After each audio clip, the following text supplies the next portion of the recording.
Hi, and welcome to Accent Excellence. I'm Chuck Lionberger, and coming up we have a special show for you.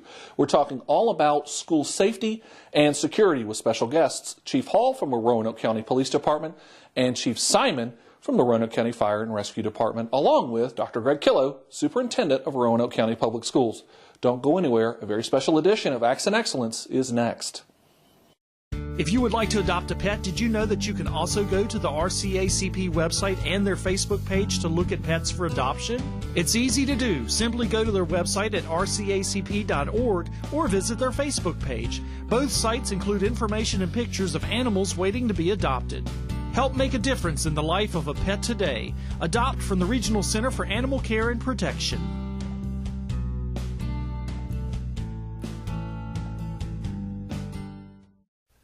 Hi, and welcome back. Joining me is Amy Whitaker. She's our co-host for Roanoke County Today. And, of course, I'm Chuck Lionberger, host of Accent Excellence. And we have some very special guests with us. First is Dr. Greg Killow, Superintendent of Roanoke County Public Schools, Chief Hall from the Roanoke County Police Department, and Chief Simon from Roanoke County Fire and Rescue. And so we appreciate everybody being with us. And we're talking today about school safety. There's been, frankly, a lot of discussion and some very unfortunate events that have happened very recently, which has brought school safety back into the forefront of everyone's mind. So we thought we would take some time and sit down and talk today about school safety and the relationships, the ongoing relationships, and all of the work that has been accomplished in the last several years between the school system, fire department, and police. So we thought we would first just talk in general about the relationship between schools, police, and fire and rescue, and how we all work together to make sure our schools are safe. So, Dr. Killow, we'll start with you. Well, thank you, Chuck. It's been amazing. I came here 3 years ago, and to walk into a school division and to realize that they had a safety task force that was already in operation under the direction of Chief Hall, meeting Chief Simon, and understanding that they had plans in place. Each of the schools had plans in place. There were drills going on. There was discussion. There was actual physical changes to the building. And the partnership is powerful, one that I've not seen any other place that I've been, but the communication between the departments and the power and the working relationship and the constant contact is just impressive. In Roanoke County, the police department is primarily responsible for providing law enforcement services to the schools. And the most basic way we do that is through the school resource officers. We have 10 SROs. They're assigned to middle schools and high schools on a permanent basis, and they rotate as they can through the elementary schools, so there's a presence there as well. They're kind of working the day-to-day, coordinating with the school administration, the teachers and staff on site, handling day-to-day business where police need to be involved in school incidents. They're interacting with kids. They're mentoring kids. Sometimes they're even in the classroom teaching.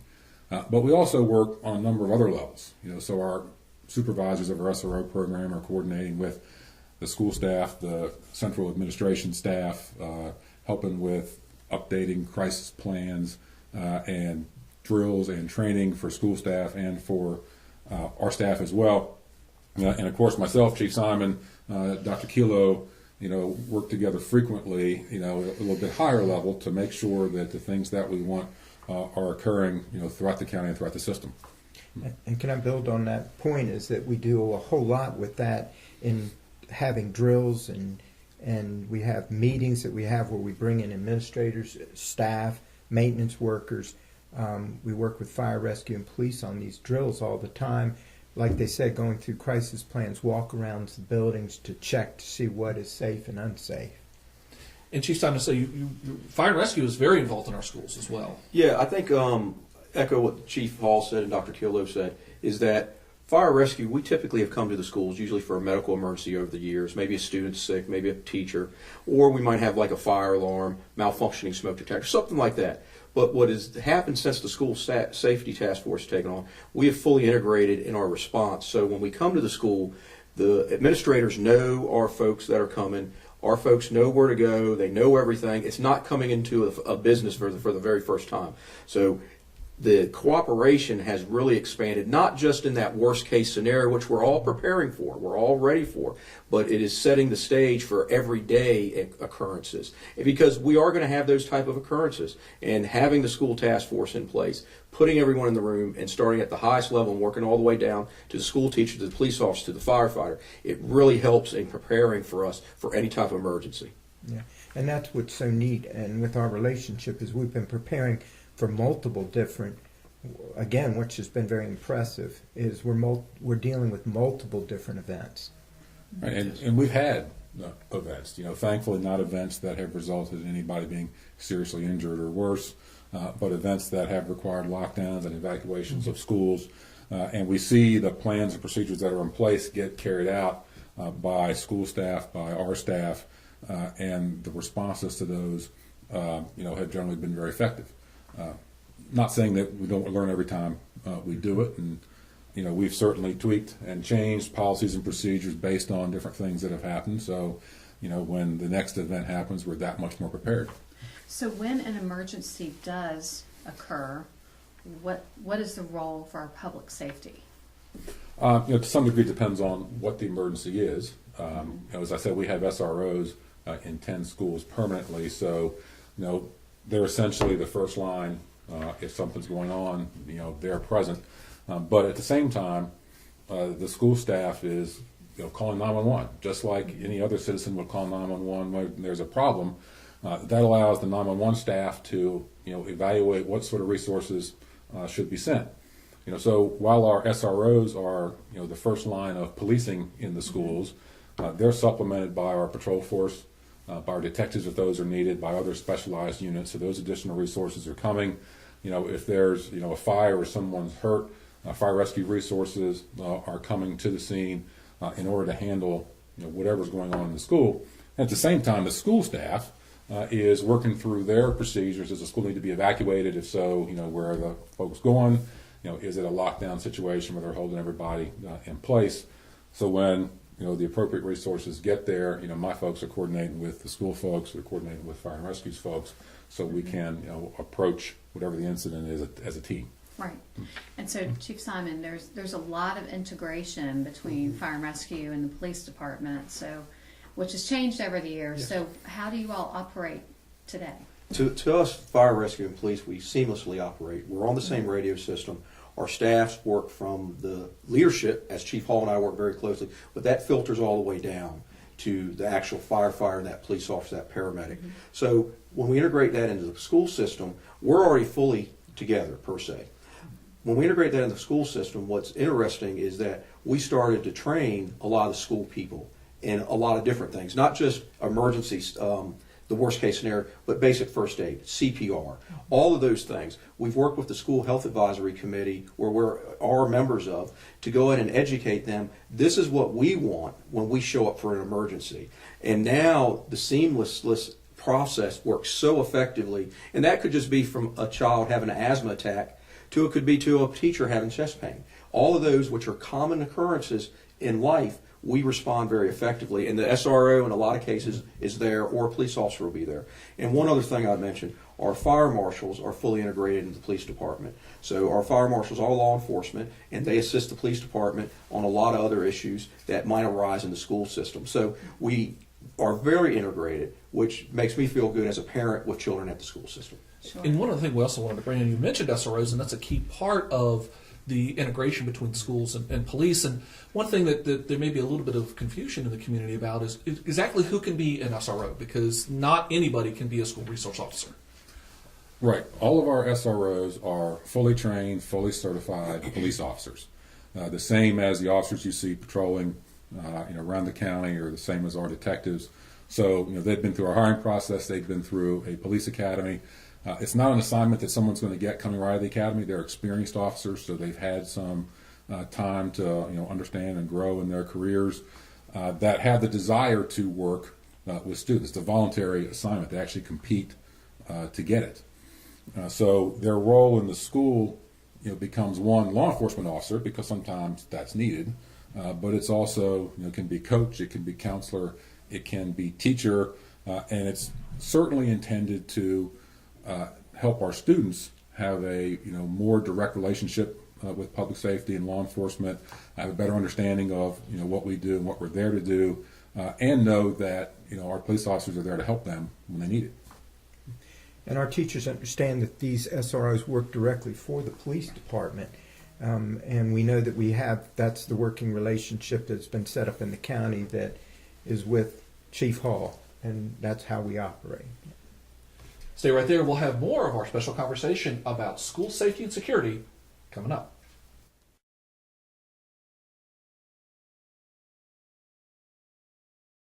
Welcome back. We're continuing our conversation about school safety and security. And folks, we wanted to talk now about the School Safety Task Force. This is a group that was created shortly after the disaster at Sandy Hook.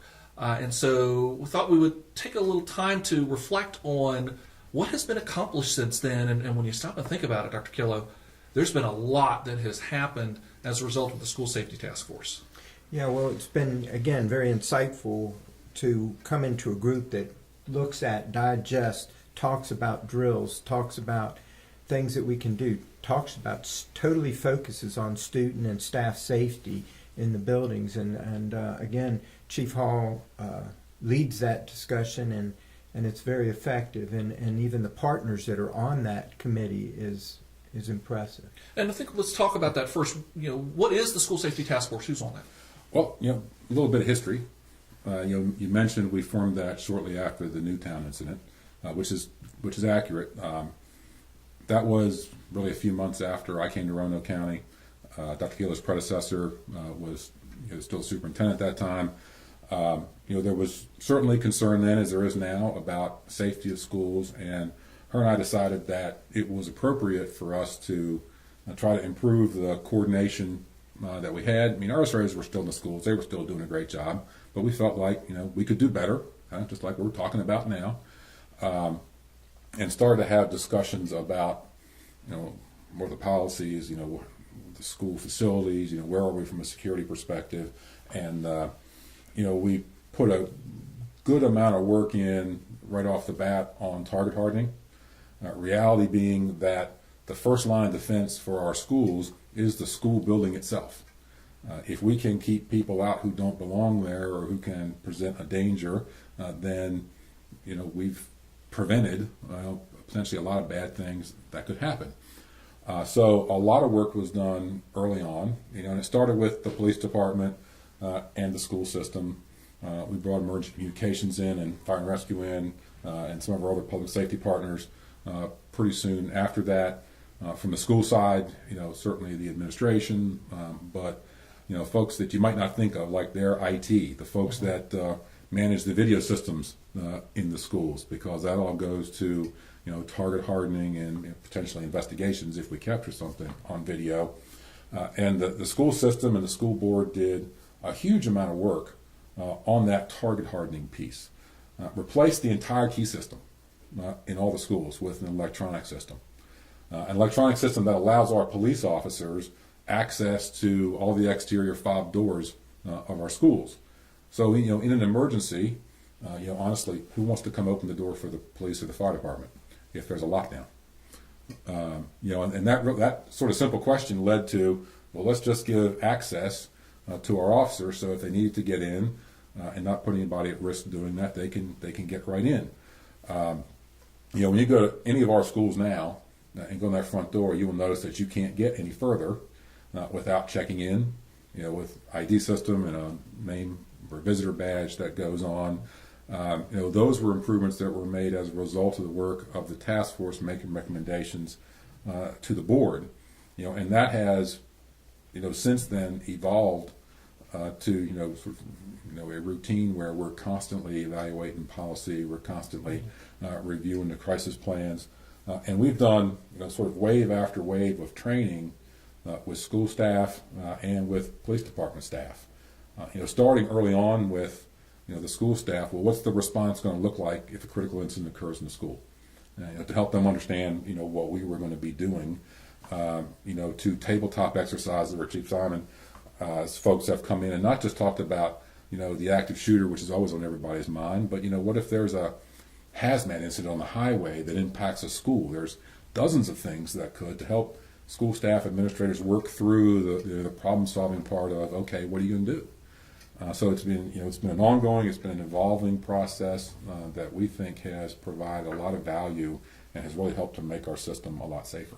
And Dr. Killow, this has really come now to the point where we have made physical construction changes in our buildings specifically because of recommendations from the task force. Yes, you've heard about the double doors, but even now that we're looking at the new schools and the new school designs, we're going to be taking into the safety and how we can protect our systems and our facilities better. Even all the cameras that have been put in.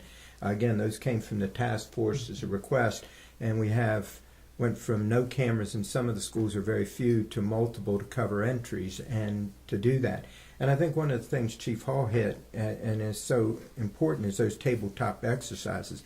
They focus on, what we would do if there was a gun in the facility, but also, if there was an issue, like he said, hazmat, things that we need to think about because those are real and could be, and how would we deal with those? Those tabletop exercises aren't just play. They're serious. People walk through, but it helps people do it. We actually even do training exercises within the facilities that are powerful, and sometimes coordinate those even with our lockdowns and so forth. One of the things also to kind of, it somewhat came from the task force, but also kind of came from, again, learning as we went along. One of the things that we have started to do, especially if we do have an incident at one of our schools, is very quickly limiting access to the campus. And some parents sometimes are kind of wondering, okay, well, why are you doing that? I want to be able to get to the school. But Chief Hall and Chief Simon, there's very, very good reasons why we want to limit access to the campus. And what would those be? Well, you're right. One of the first things we're going to do in an incident is secure the campus. I mean, really, we're trying to contain whatever is going on. So, if there's a criminal incident going on, we want to contain that. We want to identify if there's any offenders or any threats there, and we want to try to deal with those threats immediately. So, we're not going to allow parents or staff that's not needed at that location, past those barricades. Of course, if it's a fire and apparatus is coming in, that may be a whole, different issue for them. Yeah, I think with locking down the school and during emergencies and everything, it does serve two purposes. It isolates what the problem is so we can find it and control it. But also, we're going to be having a lot of equipment coming in. And if parents are jamming up it's going to make it difficult for first responders to get in. So I get that the parents want to get there, but it actually might cause more problem because now we're trying to go in and account for everyone, and that's the bigger challenge. And it also helps to minimize the chaos on the site, and also creates less risk for you guys if you don't have other people up there interfering, but also for our school staff. We're trying to protect the students, and then that's calling people away and things are going on. We respect the concerns of parents. We fully understand that, but we have to allow the people that are helping us to work together to actually coordinate to provide the adequate safety. And what we really need the parents to do in those situations, because y'all are providing them notice pretty quickly through your alert system, is follow the directions that are being issued by school staff. If it says don't come to the school, don't come to the school. If it says go to another location, then go to that location, so that they're not interfering with whatever operation or activity we're trying to complete. And frankly, Amy and myself, we also are closely collaborating when it comes to all the communication to make sure that we're getting messages out for parents and the community as well. So it is all a whole team effort to try to make sure that our public has the information they need, that if we happen to have a school situation, an emergency situation, that they have what they need to do and they know what they need to do. And we'll have more on our conversation about school safety up next, so don't go anywhere.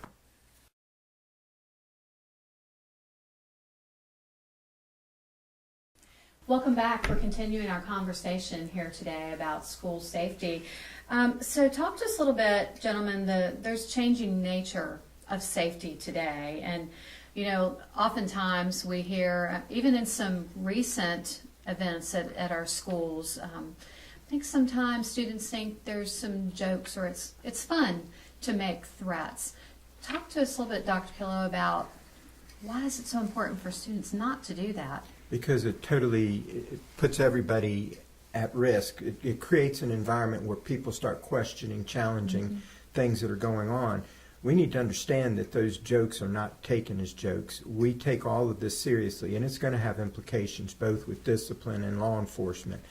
We need to help students and parents and everybody, teachers, everybody understand that we can't have those kinds of conversations anymore. We can't say those things jokingly. We do need the input. You know, the thing was that the most recent incident, which was so powerful for us, was that when it was shared, those students immediately, and I applaud those students for coming forward immediately and sharing stuff with us.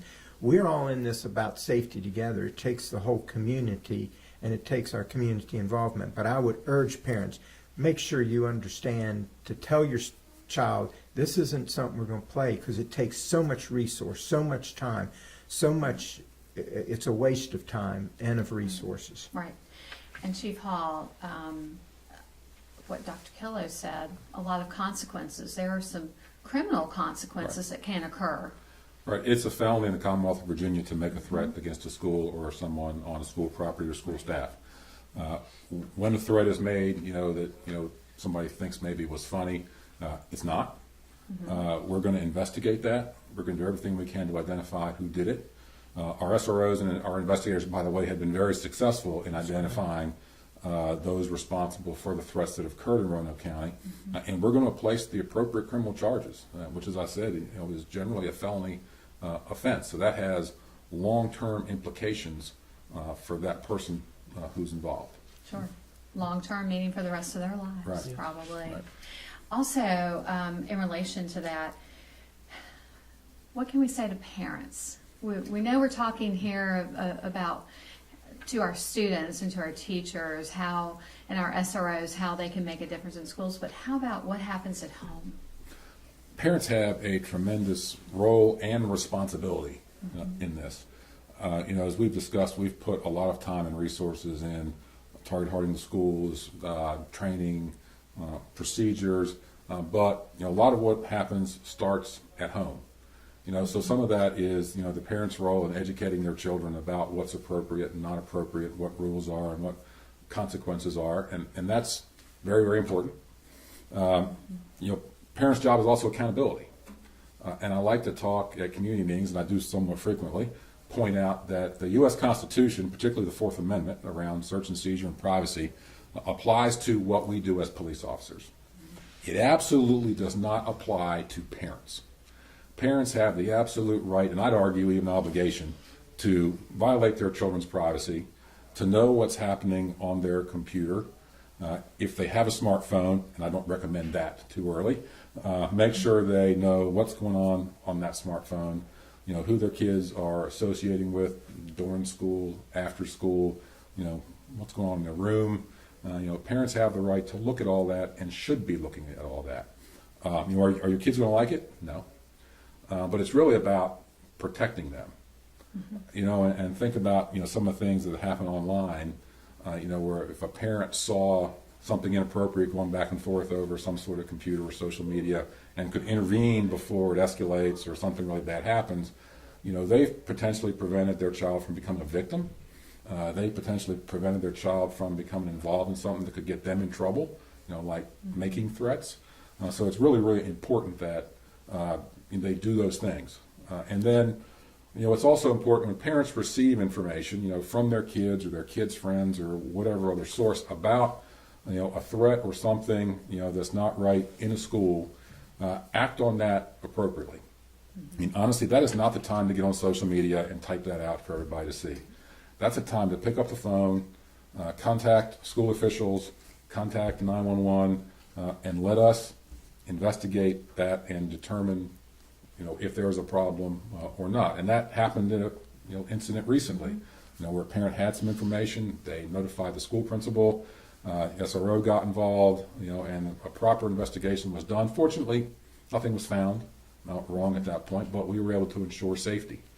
And that really goes for our students too. We've had a number of incidents where students have come forward and told their teachers or school staff, about something that's going on that's allowed us to follow up and sort of nip that incident in the bud before it becomes something much bigger. So, it sounds small and it sounds easy, but it, particularly on the kids' part, really takes a lot of courage to do it. And I commend the parents and the kids, who have been stepping forward on those issues. And I would concur completely with that, because we do want to commend those individuals, and they're saving people and helping people. And, I want to reemphasize, we're trying to get out right now and talk so heavily. Check the cell phone, be involved with what's happening on the computer, monitor what's happening, check the bags and clothes. We're all in this in a partnership, and what we do there prevents a student from making a mistake, and that could cost them a lot of disciplinary issues, even court issues. And so we ask the parents to please get involved. Mm-hmm. Yep. It takes a village. It does take a village. Mm-hmm. And Chief Simon, speaking about the village, when we have an incident that is going on, obviously, fire and rescue or police, they are responding to that particular joke, threat. Mm-hmm. But that draws resources away from other possible real emergencies. So making a joke actually puts the rest of the county in danger, doesn't it? Absolutely. It's a false alarm. What if it turns out to be that way? We'll have units, police, firefighters tied up, and then we actually have to relocate units throughout the county to cover those calls. So these jokes could actually impact a citizen in another medical emergency. Someone having a break-in in their house, it might delay a police officer getting there. So when we have these type of, jokes that are going around, or rumors, it does create problems throughout the county. So I echo what Chief Hall says. And Chief Hall, you had touched upon it, that sharing information appropriately. That if you see something, tell police, tell schools, because spreading that rumor, you actually are also contributing to the problem. Right. Unfortunately, sometimes we see things get spread around on social media before the appropriate authorities are notified. So the really important point there is, when an incident about a potential threat or something dangerous comes to light, then the person that has it really needs to contact a school official, contact public safety, so that we can take the appropriate steps to prevent bad things from happening. And Dr. Killow, as we kind of start to wrap up this conversation, incidents like we have seen, they do have lasting ripple effects. It is not just that particular school on that particular day. That school, and really the whole division, is impacted for days, weeks, even months. Yes, people don't understand behind the scene. You've disrupted the whole instructional day at this point. And again, you may have put other people at risk, and we create risks even within the building.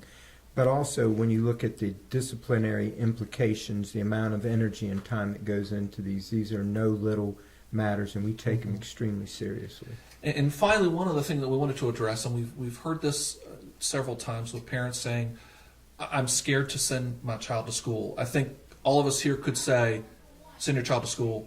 Your school is absolutely safe. They're safer there than almost anywhere else they could be. We want to provide, I know our staff, our teachers, the support that we're getting here, everybody's concerned about the safety and well-being of every child, and we want to provide that. We know that's, in order to provide a quality education, that is a factor. Well, we definitely want to extend our thanks to Fire and Rescue, to police, and of course, Dr. Kelly also for being here. We've been enjoying a special conversation about school safety. But stay right there. More Accent Excellence is still to come.